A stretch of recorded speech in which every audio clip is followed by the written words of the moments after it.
아동치과 주치 시범사업 미리 알아보기 2회차 강의 시작하겠습니다.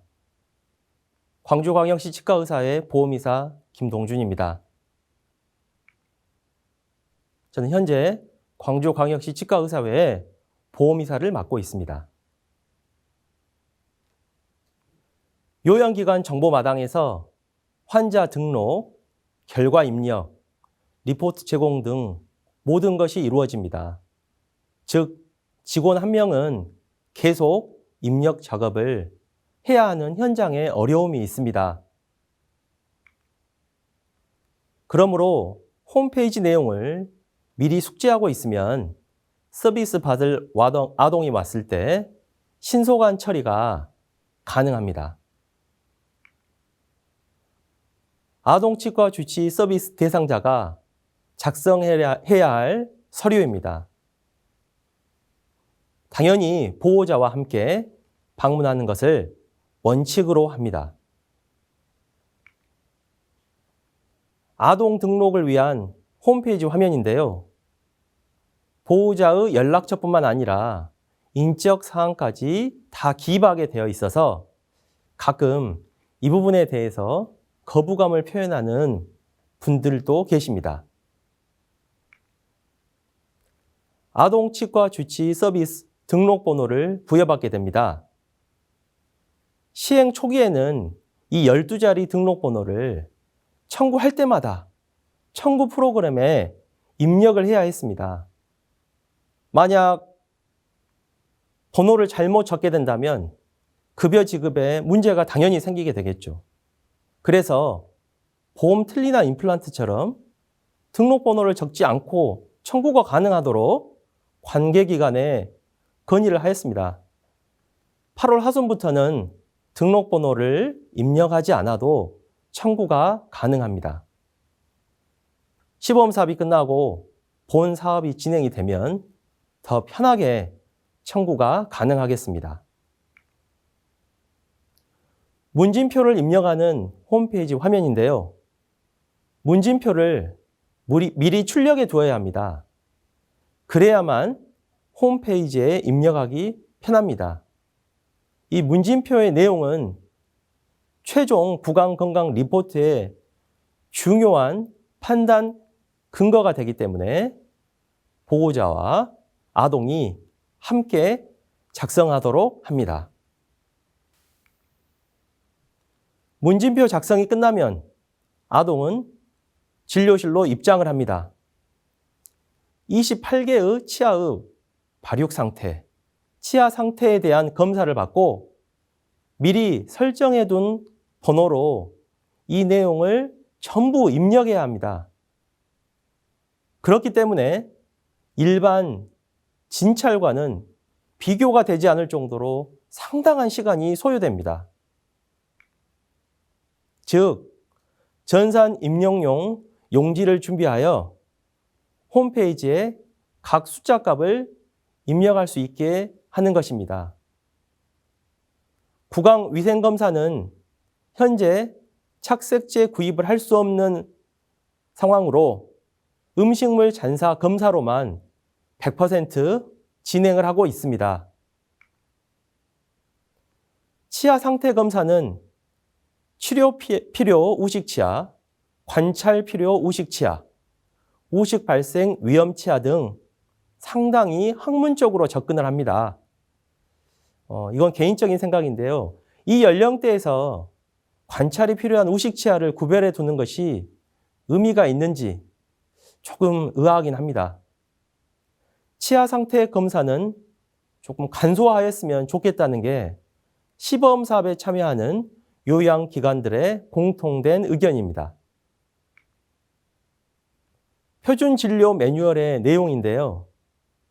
여기 보시면 범랑질의 변화에 대한 판단과 우식의 비활성 정도를 현장에서 빠르게 판단을 해줘야 하는데 사실 이게 쉽지가 않습니다. 이런 부분들이 아동치과 주치의 검진 항목에서 어려운 점입니다. 구강위생검사인데요. 착색제 구입이 불가능합니다. 그러므로 pH 검사는 할 수가 없고 음식물 잔사 검사로만 시행을 하고 있습니다. 이 음식물 잔사 검사를 보면 1점과 2점을 구별하는 게 사실 쉽지 않습니다. 검사자의 주관이 개입되기 쉬운데요. 그래서 다들 아동들의 양치질을 좀 더 잘하게 하기 위해서 좀 더 보수적으로 평가를 하고 있습니다. 이 금연치료 전산 프로그램처럼 아동치과 주치 참여 아동도 서비스 이용 내역을 홈페이지에서 직접 관리할 수가 있습니다. 모든 치아에 대해 진료 결과 및 치료 계획까지 확정하여 입력을 해야 하는데요. 예방치료인 홈 애우기가 필요한 치아뿐만 아니라 만약 충치치료가 필요한 치아가 있다면 정확하게 그 치아의 치실까지 확인을 하고 입력을 해주어야 합니다. 자, 그럼 검진이 다 끝났고요. 아동은 진료실에서 입솔질 교육과 불소 도포를 받게 됩니다. 불소 도포는 여러분들이 많이 잘 사용하고 계시는 것처럼 주로 바니쉬 형태의 제품을 이용하고 있습니다. 구강건강 리포트를 생성하게 되는데요. 흑백으로 출력을 해도 충분히 구별이 가능하도록 잘 만들어져 있습니다.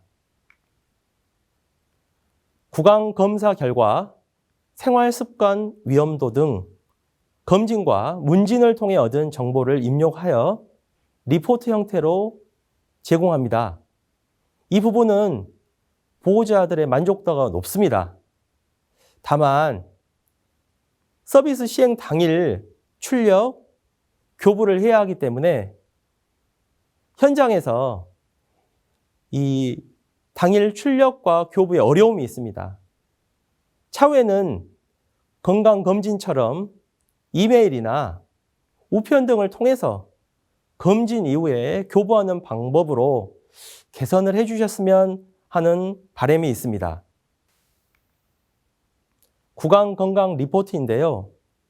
구강검사 결과 및 판정, 또 나의 생활 습관 위험도 등이 자세히 나와 있고 종합 판정과 조치 등도 쉽게 설명되어 있습니다. 구강검사 결과 및 판정 부분만 확대해 보았습니다. 각 치아마다 상태에 대해 이해하기 쉽게 부연 설명이 되어 있습니다. 나의 생활 습관 위험도입니다. 문진표 내용을 기반으로 작성하였으며 건강 신호등의 형태로 제공이 돼서 시각적으로 아동도 이해하기 쉽게 만들어져 있습니다. 주의, 위험, 안전 등 이러한 형태로 쉽게 설명이 되어 있기 때문에 아동들에게 설명하기가 참 편합니다. 이 아동치과 주치의 보험급여 청구를 위한 수가 산정 기준입니다. 각종 가사는 적용이 되지 않고요. 별도의 진료 항목에 대해서는 각 보험의 산정 기준에 따라 추가 청구가 가능합니다. 시범 사업이지만 보험 청구 프로그램을 이용해서 청구를 하고 있다고 말씀드리겠습니다. 아동치과 주치 진행 과정을 요약 정리해 보겠습니다. 먼저 아동이 방문을 하게 되죠. 예약 진료를 추천합니다. 시간이 걸리기 때문이죠. 보호자와 함께 오고요. 그 다음 서비스 등록 신청서, 정보 제공 동의서 등을 작성합니다. 그리고 아동은 보호자와 함께 문진표를 작성하는데요. 입력을 해야 되기 때문에 미리 준비를 하게 됩니다. 그리고 나면 아동은 진료실로 입장하고 구강 검사를 받게 됩니다. 이때 다른 직원 한 명은 4번의 문진표 내용을 입력을 해야 하고요. 아동의 구강 검사 기준은 치아 발육 상태, 치아 상태, 구강 위생 검사 등이 되겠습니다. 당연히 치식이 표시된 입력지를 미리 준비하여 두고 이제 아동이 검사가 끝나면 입솔질 교육과 불소 도포를 받게 되는데 이때 또 이 5번 항목들의 검사 내용들을 또 다 입력을 해야 합니다.